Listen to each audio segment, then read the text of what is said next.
Bismillahirrahmanirrahim. Assalamualaikum warahmatullahi wabarakatuh.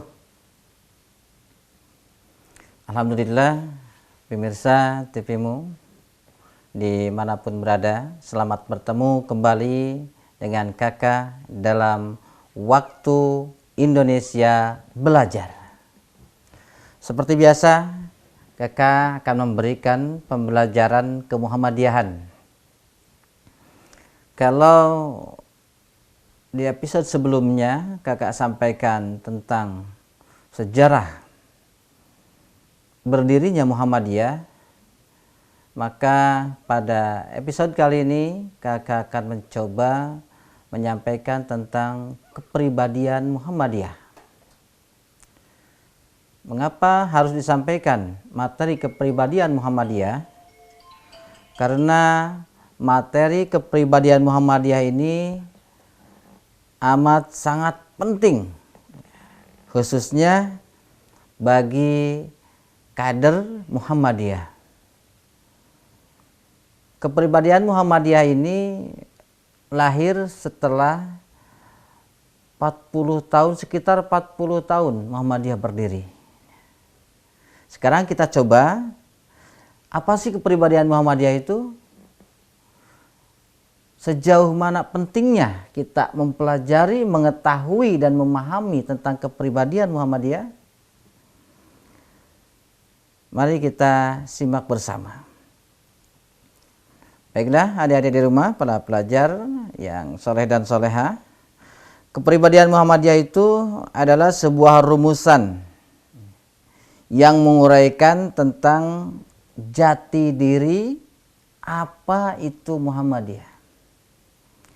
Artinya kepribadian Muhammadiyah itu menjelaskan secara gamblang, secara tuntas tentang Muhammadiyah itu sebenarnya seperti apa. Dan mengapa kepribadian Muhammadiyah ini lahir? Nah, sejarahnya atau latar belakang lahirnya kepribadian Muhammadiyah ini dilatar belakangi oleh kebutuhan persyarikatan akan adanya suatu rumusan dan merupakan kebutuhan Muhammadiyah yang bisa dijadikan pedoman bagi persyarikatan Muhammadiyah. Nah, ini diawali pada waktu itu oleh Kiai Haji Fakih Usman ketika memberikan gagasan untuk membuka pikiran orang-orang Muhammadiyah pada waktu itu akan jati diri Muhammadiyah melalui sebuah ceramah. Awalnya dari ceramah Kiai Haji Fakih Usman. Disampaikan pada saat pelatihan atau kursus waktu itu yang diselenggarakan di pimpinan Pusat Muhammadiyah pada tahun 1961. Nah, pada waktu itu ceramah Kiai Haji Fakih Usman membawa judul tentang apakah Muhammadiyah itu. Nah, dari sinilah awalnya keluar gagasan tentang perlu adanya kepribadian Muhammadiyah. Nah, menilik judul ceramah beliau tersebut atau judul ceramah yang disampaikan oleh Kiai Haji Fakih Usman, maka di dalamnya itu terkandung atau bermaksud untuk memberikan pemahaman yang mendalam tentang Muhammadiyah kepada kader Muhammadiyah. Sudah jelas itu mengenai dan memahami Muhammadiyah bukan hanya sebatas kulitnya saja, tetapi mengetahui dan memahami Muhammadiyah itu harus mendalam sampai ke akar-akarnya. Dalam susunan kata tanya yang jelas, apakah Muhammadiyah itu? Nah, ketika bertanya apakah, berarti ini merupakan pertanyaan yang sangat mendasar dan mengawali dalam menggali sebuah informasi. Ceramah Kiai Haji Fakih Usman menjadi awal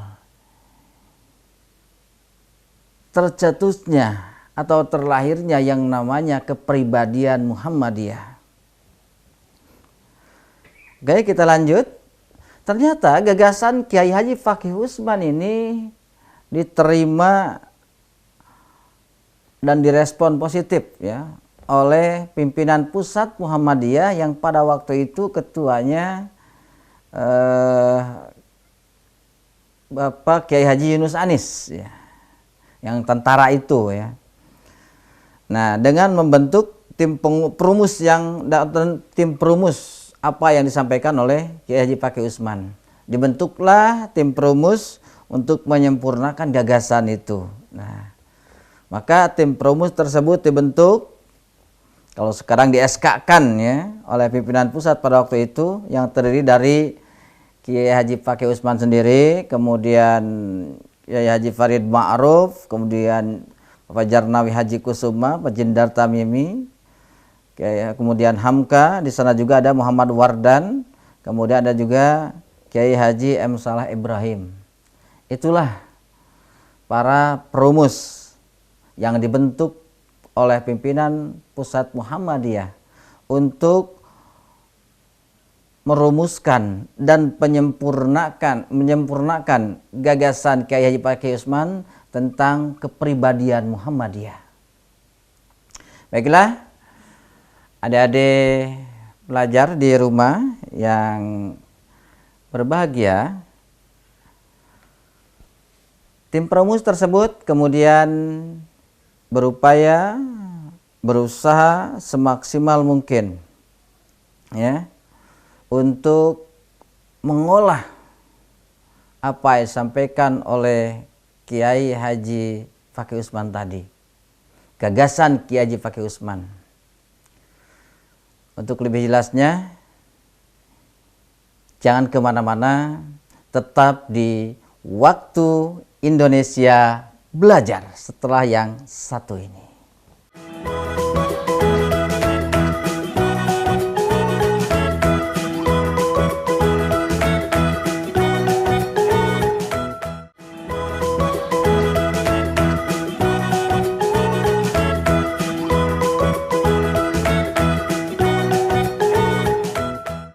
Baiklah, adik-adik pelajar di rumah yang tetap semangat, tetap berbahagia, soleh dan soleha, masih bersama kakak di sini dalam Waktu Indonesia Belajar. Dalam pembahasan kemuhammadiyahan tentang kepribadian Muhammadiyah. Kita masih membahas tentang sejarah, latar belakang tercetusnya atau lahirnya kepribadian Muhammadiyah. Tadi sudah kakak sampaikan, setelah tim perumus terbentuk, yang terdiri dari 7 orang tim perumus pada waktu itu, maka tim tersebut menyerahkan hasil kerjanya itu kepada pimpinan pusat Muhammadiyah pada waktu itu, dan dibahaslah apa yang dirumuskan oleh tim tadi pada sidang tanwir Muhammadiyah pada tanggal 25 sampai 28 Agustus tahun 1962. Nah, para peserta sidang dengan begitu antusias pada waktu itu menerima rumusan tersebut ya, untuk disahkan pada muktamar setahun yang akan datang. Nah, akhirnya pada muktamar ke-35 yang diselenggarakan di kota Jakarta pada waktu itu, rumusan kepribadian Muhammadiyah resmi disahkan. Tepatnya pada tanggal 29 April 1963. Nah, dan dapat dijadikan sebagai pedoman dan pegangan bagi seluruh warga persyarikatan.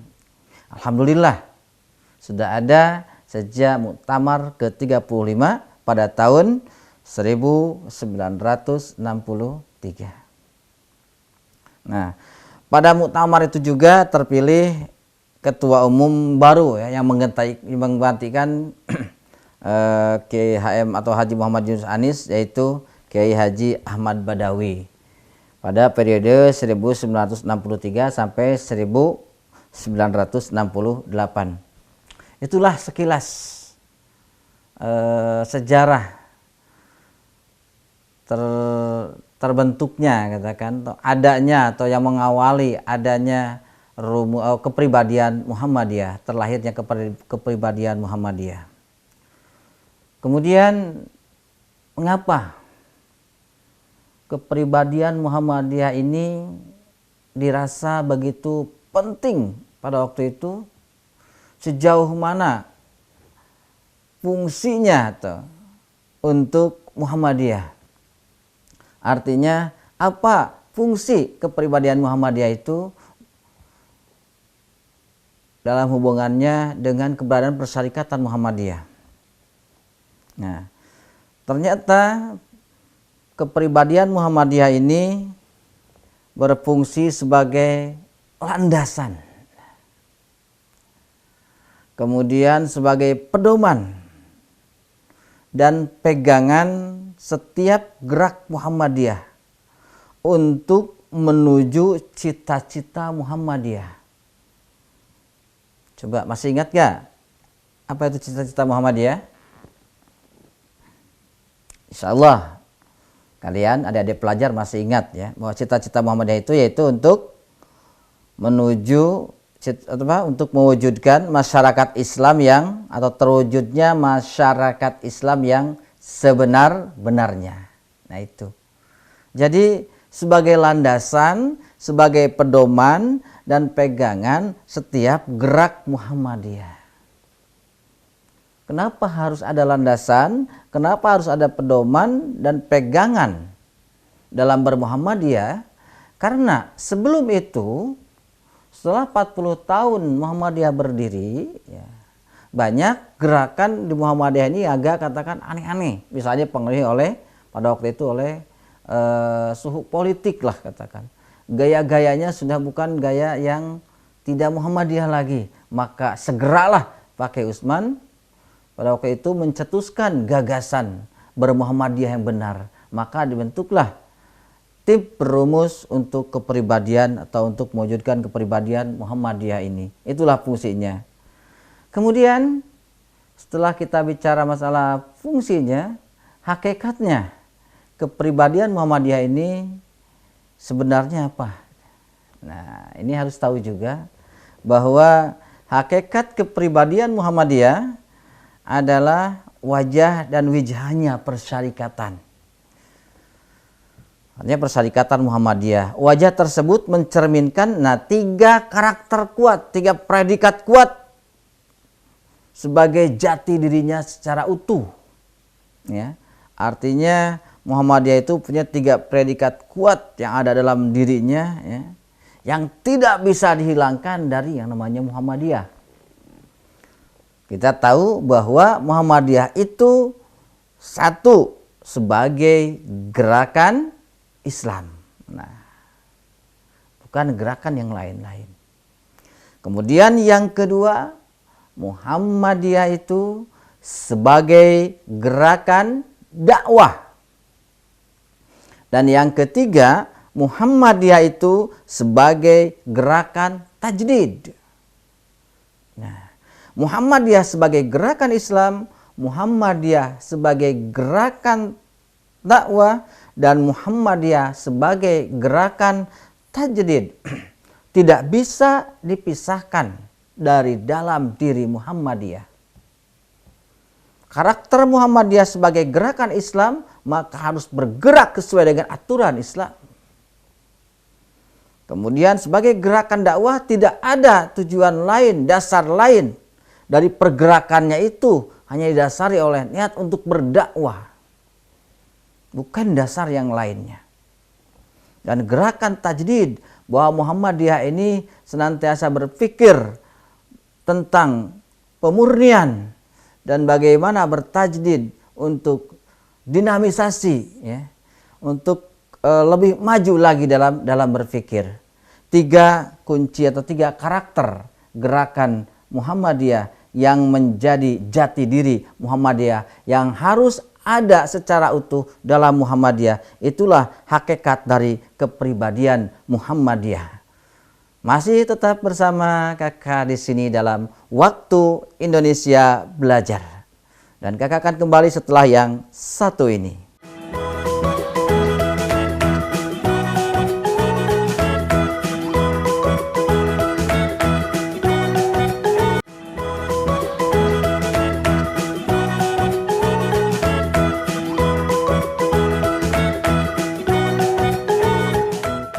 Baiklah, adik-adik di rumah yang soleh dan soleha, masih bersama kakak di sini dalam Waktu Indonesia Belajar.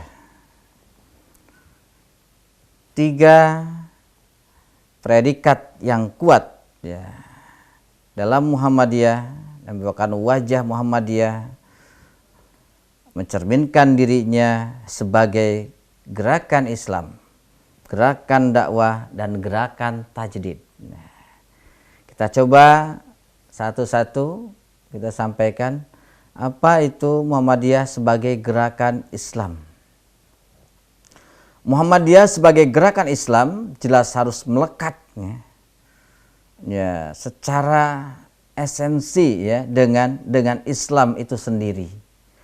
Artinya Islam harus menjiwai, Islam harus melandasi, dan Islam harus membingkai sekaligus menjadi sumber inspirasi, orientasi, katakanlah kerennya itu, misi dan cita-cita gerakannya. Itulah Muhammadiyah sebagai gerakan Islam. Tidak akan pernah terlepas dari Islam. Karenanya secara tegas ya dalam ADART Muhammadiyah, apa itu ADART? Masih ingat? Anggaran dasar dan anggaran rumah tangga Muhammadiyah disebutkan bahwa Muhammadiyah itu berasas Islam. Selain itu Muhammadiyah juga mempunyai tujuan, ya, maksud dan tujuan menegakkan dan menjunjung tinggi agama Islam sehingga terwujudnya masyarakat Islam yang sebenar-benarnya. Ini harus diingat nih, maksud dan tujuan Muhammadiyah, kemudian gerakan dakwahnya seperti apa, jangan sampai lupa ya. Dan harus kalian bisa menjiwai ya, tentunya sebagai kader Muhammadiyah, sebagai siswa Muhammadiyah, Islam itu harus bisa menjiwai, melandasi, membingkai gitu ya.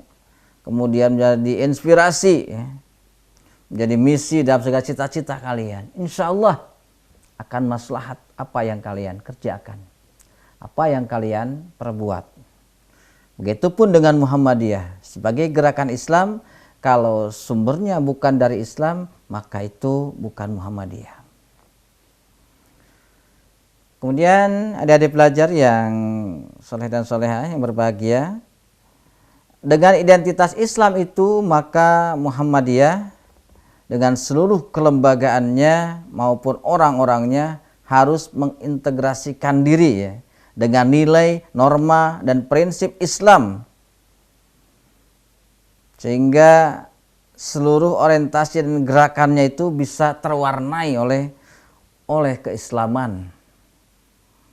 Nilai-nilai Islam itu atau Islam sebagai ajaran yang mengandung perintah, mengandung larangan dan petunjuk ya, maka Muhammadiyah dan para anggotanya harus senantiasa mengikuti apa yang menjadi perintah, larangan, dan petunjuk Islam dalam menjalani kehidupan. Dan petunjuk itu, perintah itu, larangan itu semua ada di Al-Quran yang merupakan pedoman kita, yang merupakan kitab suci kita. Maka dari itu, kalau kader Muhammadiyah susah membaca Al-Quran, susah untuk membuka Al-Quran, maka dipertanyakan kemuhammadiyahannya. Karena apa yang disampaikan di sini sebagai gerakan Islam, maka bergerak dengan Islam, bergerak dengan keislamannya, maka kita harus tahu dan ada ilmunya, itu semua ada dalam Al-Qur'an. Adik-adik di rumah, masih kita kuatkan di sini bahwa Muhammadiyah sebagai gerakan Islam, ya. Kita tahu bahwa ajaran Islam semua ada dalam Al-Qur'an. Kemudian yang kita pahami juga bahwa Islam itu iman, ya, ilmu dan amal soleh, ya. Islam itu dalamnya ada iman, ilmu dan amal soleh. Keimanan kemudian ditopang dengan keilmuan yang kuat, kemudian disempurnakan dengan amal soleh, maka itu akan melekatnya dalam seluruh gerakan dan perilaku orang-orang Muhammadiyah. Tanpa iman, ilmu dan amal soleh, lagi-lagi kita dipertanyakan kemuhammadiyahan kita. Oleh karena itu, adik-adik di rumah, para pelajar yang baik dan soleh dan soleha, Muhammadiyah sebagai gerakan Islam, ya, yang merupakan jati diri Muhammadiyah, harus kita amalkan, harus kita perkuat, dan kita perlihatkan dalam keseharian kita bahwa apa yang kita kerjakan itu semua berdasar agama Islam. Nah, secara khusus karakter Islam yang menyatu dalam identitas Muhammadiyah itu haruslah berwatak pergerakan. Ingat, ini yang paling penting, bahwa karakter Islam yang menyatu dalam identitas Muhammadiyah haruslah berwatak pergerakan. Ini yang disebut sebagai karakter dasar, ya, yang utama dari Muhammadiyah. Artinya kalau tidak ada pergerakan, maka lagi-lagi dipertanyakan itu kemuhammadiyahannya. Dengan bekal keimanan, dengan bekal ilmu, maka mari kita sempurnakan dengan amal. Itulah kita bergerak sebagai Muhammadiyah, sebagai gerakan Islam. Insya Allah berdasarkan ajaran Islam, Al-Quran dan As-Sunnah, kita bisa melihat, kita bisa mempelajari, seluruhnya ada dalam Al-Quran, petunjuk, kemudian perintah dan larangan Allah Subhanahu wa Ta'ala. Kalau tidak membuka Al-Quran, kalau tidak bisa membacanya, maka mustahil kepribadian Muhammadiyah sebagai gerakan Islam akan terwujud. Baiklah, untuk episode kali ini cukup sekian tentang sejarah, kemudian tentang fungsi, hakikat, dan jati diri Muhammadiyah sebagai gerakan Islam. Selanjutnya, gerakan dakwah dan gerakan tajdid akan dibahas pada pertemuan yang akan datang. Sampai berjumpa lagi di Waktu Indonesia Belajar. Assalamualaikum warahmatullahi wabarakatuh.